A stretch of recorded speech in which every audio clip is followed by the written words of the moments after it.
അങ്ങനെ അങ്ങ് പോയാൽ അങ്ങനെ പോകേണ്ട ഒരു ആവശ്യമില്ല.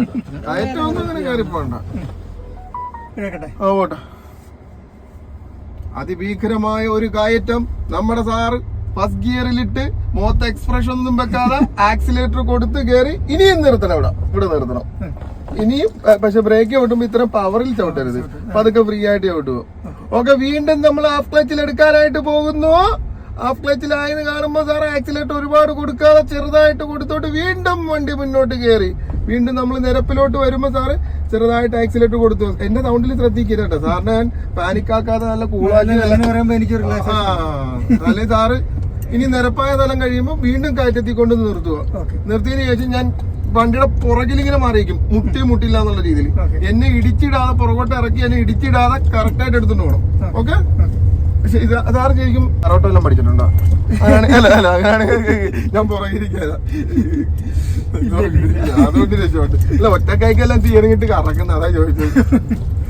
കാരണം സാറിന് ഏത് കയറ്റത്തിൽ വീണ്ടും മല പോലത്തെ ഒരു കയറ്റം വരുന്നത്, ആ കയറ്റത്തിൽ ആ ബെന്റിന്റെ അവിടെ കൊണ്ട് നിർത്തണം. നിർത്തി കഴിയുമ്പോൾ വണ്ടി പുറകോട്ട് വരാനായിട്ട് സാർ ഒരു പണി ഇച്ചിരി പുറകോട്ട് ഇറക്കിയിട്ട് മുന്നോട്ട് എടുത്തേക്കാം. അപ്പൊ സാറിന് അതും മനസ്സിലാവുമല്ലോ. അല്ല, ഒരു തുള്ളി പുറകോട്ട് ഇറക്കിക്കോ. ആ ബെന്റിന്റെ അവിടെ തന്നെ കൊണ്ടുവന്ന്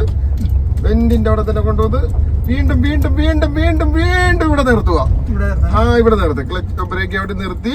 എന്നിട്ട് സാറ് ബ്രേക്കിൽ നിന്ന് കാലെടുത്ത് സാർ ന്യൂട്രലാക്കണ്ട. ഇപ്പൊ ഫസ്റ്റ് ഗിയറിലാണ് കയറി വന്നത്. സാർ ബ്രേക്കിൽ നിന്ന് കാലെടുത്ത് വണ്ടി ഒന്ന് പുറകോട്ട് ഇറക്കാം. അപ്പൊ സാറിന് അറിയാലോ പുറകോട്ട് പോയി എന്നുള്ള. ബ്രേക്ക് ഹാഫ് ക്ലച്ച് ആക്കണ്ട, ഹാഫ് ക്ലച്ചിലാക്കണ്ട. ക്ലച്ച് ഫുള്ളി ഔട്ടി പിടിച്ച സാറ്. എന്നിട്ട് ബ്രേക്കിൽ നിന്ന് കാലെടുത്ത് സാറ് ബ്രേക്കിൽ നിന്ന് പൂർണ്ണമായിട്ട് കാലെടുത്ത് വണ്ടി പുറകോട്ട് പോകുന്നുണ്ട്. സാറിന് ഇതല്ല പ്രശ്നം, പുറകോട്ട് പോകുന്നുള്ള. സാറ് തന്നെ ഹാഫ് ക്ലച്ചിലാക്കി എടുത്ത് ഒന്നും ചെയ്യണ്ട. അവൻ ഒതുക്കി അവിടെ നിന്ന് വരും സാറേ, കണ്ട. ഇനി സാർ അവനെ എടുത്ത് മനസ്സിൽ വെക്കാതെ സാറ് തന്നെ നേരത്തെ ചെയ്തതുപോലെ ഹാഫ് ക്ലച്ചിലാക്കി എടുക്കുവോ. എന്നിട്ട് ആക്സിലേറ്റർ കൊടുത്ത് സാറ് കയറും. അപ്പോഴും അവൻ മനസ്സിൽ വരരുത്. സാറിന്റെ സൈഡ് നോക്കുക, ഗ്യാപ്പ് എവിടെയാണ്. വീണ്ടും മുന്നോട്ട് പോകണം. സാറിനെ ഇറിറ്റേറ്റ് ചെയ്യാനായിട്ട് ഹോൺ അടിക്കുന്നുണ്ട് ആ ബൈക്ക്. സാർ അത് വിട്ടുകൊടുക്കത്തില്ല. അതുകൊണ്ട് കയറ്റം വലിച്ചു കാറ്റി അങ്ങനെ നമ്മൾ കടന്നു ഗൈസ്. വീണ്ടും നമ്മൾ കടന്നു ഗൈസ്. വീണ്ടും അവിടെ നിൽക്കട്ടെ. വീണ്ടും ഇപ്പൊ ഓഫാകാൻ കാര്യം എന്താ സാറിന് മനസ്സിലായോ? എന്തായിരിക്കും? അല്ല, അതൊന്നുമല്ല. അത് മാത്രല്ല, പിന്നെ ഉണ്ട്. വണ്ടി എ സിയിലാണ്, വണ്ടിയിൽ ലോഡുണ്ട്. പിടികിട്ടുന്നുണ്ടോ? നേരത്തെ എ സി ഇല്ലാതെയാ എടുത്തോണ്ടിരുന്നത്. അപ്പൊ എഞ്ചിനും ലോഡ് എടുക്കുന്നുണ്ട്. ഇത്രയും വലിയ കയറ്റമാണ്. എ സിയുടെ ലോഡ് എഞ്ചിൻ എടുക്കുന്നുണ്ട്, നമ്മുടെ ലോഡുണ്ട്. അപ്പൊ ആ ക്ലച്ചിന്റെ അളവിൽ വ്യത്യാസം വരും, കൊടുക്കുന്ന ആക്സിലേറ്ററിലും വ്യത്യാസം വരും. വണ്ടിക്ക് കുറച്ചുകൂടെ വലിവ് വേണ്ടി വരും മേളിൽ കയറാൻ. അല്ലെ നമ്മള് മുതലാളിനെ വിളിക്കണം. ഇപ്പൊ എ സി ഓഫ് ചെയ്തിരുന്നെങ്കിൽ ഒറ്റ ടേക്കിൽ വണ്ടി കയറി വന്നേനെ മേളിലേക്ക്.